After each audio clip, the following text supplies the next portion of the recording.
Challenge: there is no destination when traveling. Where do the truck drivers go? Where do I go? Let me introduce it to you. This man is Master Jew.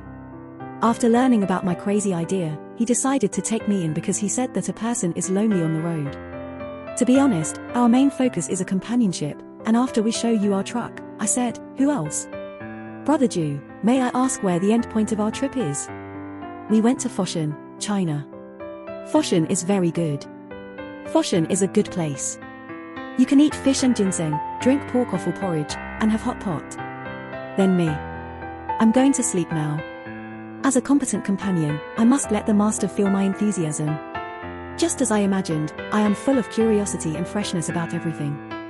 Even the scenery along the way feels special. It's different. It's now the third hour of traveling by truck. Now we have traveled more than 300 kilometers. We have just passed through Chengdu.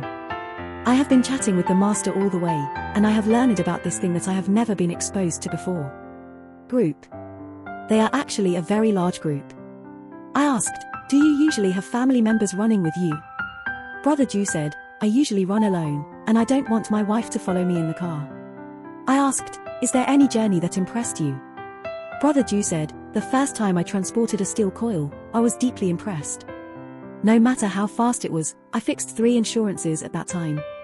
I always felt that it would fall down or roll in front of me. I was really worried that time. I didn't dare to refuel on the road. The steel has special characteristics and the requirements for the vehicle are relatively high. Take my current car as an example. I have always used Weichai as the engine. If the engine has strong explosive power, our transportation will be very easy. I have been driving a truck for many years. It can be said that the truck is the same as my brother. The most gratifying thing about his truck is that he never left me outside and took me back at any time. For them, what worries them most is not the hardships on the road, but the inability to make money. They have wives and children at home who need to eat. Brother Jew said that the current market environment is not good, and there will be times when they cannot make money. In the past, when you were out alone, far away from home, met some bad cargo owners, or had something wrong with your car, and no one was there to help you, you would sometimes feel a little panicked and helpless. But now that you are used to being outside, you can handle normal situations. On the 6th hour when the truck was traveling, the sky outside was not beautiful and it started to rain. It's already 3 o'clock in the afternoon, and we haven't had lunch yet. The master said that this is something we have become accustomed to. Sometimes when we are busy, we may only have 1 meal a day. Master, what do you usually eat on the road? You can eat whatever is cooked. This meal was just cooked on the road. The chef prepared the dishes the night in advance. I also brought some snacks to add to the meal. It took us about 10 minutes to quickly finish the meal and then hit the road. Halfway through the journey, Brother Jew introduced that this was the most healing scenery for him on this long road. He also said that it is more beautiful when the sun is out and you can often see rainbows. The 10th hour of traveling by truck. The fatigue at this moment has reached its peak, but the master always looked ahead and maintained a high concentration.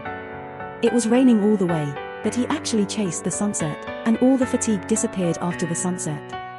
We got off the expressway after 20 kilometers, is it true?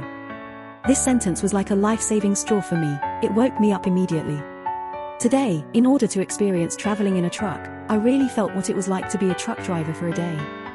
Later, I accompanied Brother Jew to the factory to unload the goods. At this moment waiting in the car, I suddenly felt that it was so amazing. I was exposed to a different kind of life. If it weren't for this experience, it might be difficult to understand and know them all my life. They are unknown road warriors. The weather was bad enough to cause traffic jams.